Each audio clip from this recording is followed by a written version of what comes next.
దేవునికే మహిమ కలుగునుగాక. దేవుని యొక్క అనుదిన వాక్యాలను బట్టి మిమ్మల్ని బట్టి దేవుని స్తుతిస్తూ ఉన్నాను. దేవుని నామానికి మహిమ చెల్లిస్తున్నాను. ఈరోజు దేవుని వాక్య భాగంలో చదివి ఆయన పరిశుద్ధ నామాన్ని కనపడుదాం. యోహాను సువార్త 3వ అధ్యాయం 16వ వచనాన్ని చదువుకుందాం.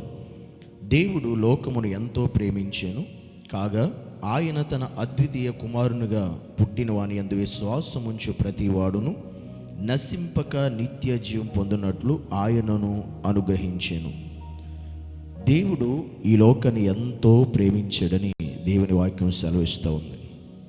దేవుడు ఈ లోకాన్ని ఎంతో ప్రేమించాడు. ఎంతగా దేవుడు ఈ లోకాన్ని ప్రేమించాడంటే అది మనం చెప్పలేము, వర్ణించలేము, అది మన ఊహకు కూడా అందదు.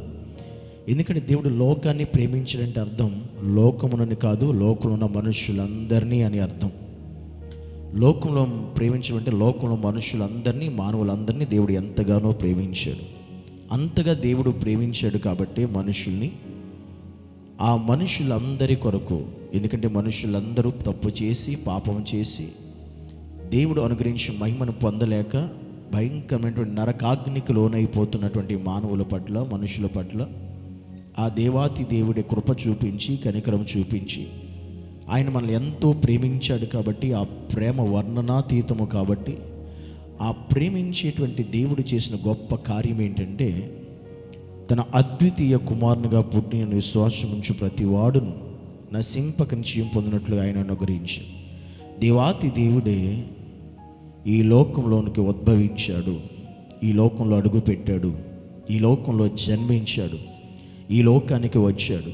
ఎందుకనంటే ఆయన మనలను ప్రేమించాడు గనుక సర్వాన్ని వదిలిపెట్టి, సమస్తాన్ని వదిలిపెట్టి, మహిమను విడిచిపెట్టి, అయినటువంటి పరలోక రాజ్యాన్ని విడిచిపెట్టి, ఆ యొక్క తేజస్సుని కాదనుకుని, సింహాసనాన్ని కాదనుకుని ఈ లోకంలోకి ఆయన దిగి రావడానికి ఒకే ఒక కారణం, ఆయన లోకమును ఎంతో ప్రేమించాడు.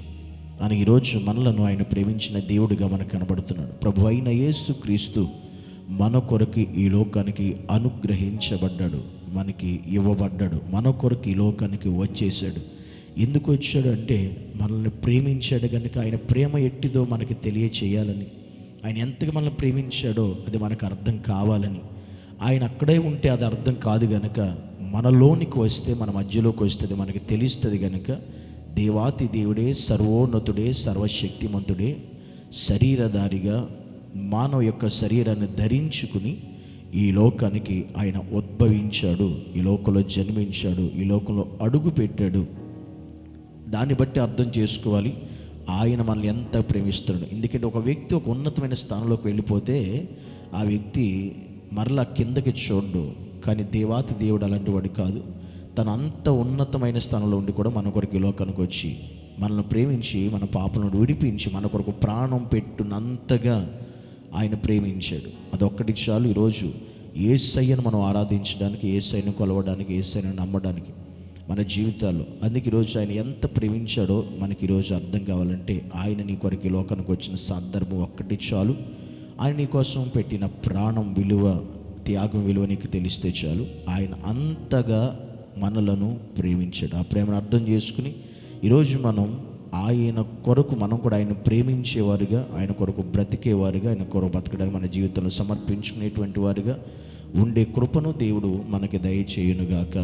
ఆమేన్. పరిశుద్ధుడు అయిన యేసయ్యా నీకు వందనాలు, స్తోత్రాలు. ప్రభువా, ఈ లోకం నువ్వు ఎంతో ప్రేమించవని నీ వాక్యం సెలవిస్తుంది. ఎంతగా ప్రేమించవంటే సమస్తమును విడిచి ఈ లోకానికి వచ్చి నీ ప్రాణము పెట్టునంతగా నువ్వు ప్రేమించినందుకు వందనాలు. నువ్వు ప్రేమించావు కాబట్టి నేను ఈరోజు నీతో ఉండగలుగుతున్నాను, నిన్ను స్తుతించగలుగుతున్నాను. అట్టి భాగ్యం నాకు ఇచ్చినందుకు వందనాలు. ఈ భాగ్యం ఎవరికైతే లేదో ప్రభు అందరికీ దయచేయమని యేసు నామములో ప్రార్థిస్తున్నాను తండ్రి. ఆమేన్.